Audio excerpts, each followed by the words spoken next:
দুপুরে খাওয়া দাওয়ার পর আমরা সবাই মিলে গ্রামের বাড়ি গেছিলাম, তার কথা আগে ভিডিওতে বলেছি। তো গ্রামের বাড়ি গিয়ে আমরা কি কি করি সেটা আজকে তোমাদেরকে বলি। চলো, বাড়ি থেকে বেরিয়ে আমরা চৌরঙ্গি মোড়টাতেই বসেছিলাম টোটোতে, কারণ মা তখন গেছিল মিষ্টি কিনতে।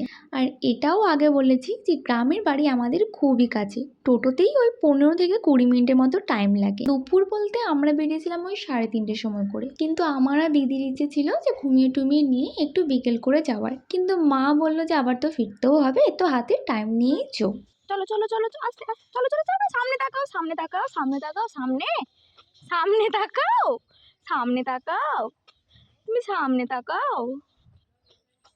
আর এটা সত্যি, গেলে টাইম কখন পেরিয়ে যায় ওটা বোঝাও যায় না। আর গ্রামের বাড়িতে আমার কাকিরা পিসিরা সব একে অপরের পাশের বাড়ি, আর আশেপাশেও বেশ আমাদের কিছু রিলেটিভের বাড়ি আছে। মানে এটা বলতে পারো যে একটা পাড়া জুড়েই আমাদের লোকগুলো আছে। তো সবার বাড়িতে একবার করে দেখা করে নেবার পর লাস্টে এই 4জন আমরা এক জায়গায় হই। আর এটা হচ্ছে এবার আমাদের গল্প করার টাইম, কারণ এখন সেরকম কেউ আর দেখা করার জন্য আমাদেরকে ডাকবেও না। হাতে টাইম থাকলে সবাই মিলে টুক করে একটু কোথাও ঘুরে আসি, হেঁটে আসি, নয়তো এক জায়গায় বসেই গল্প করি।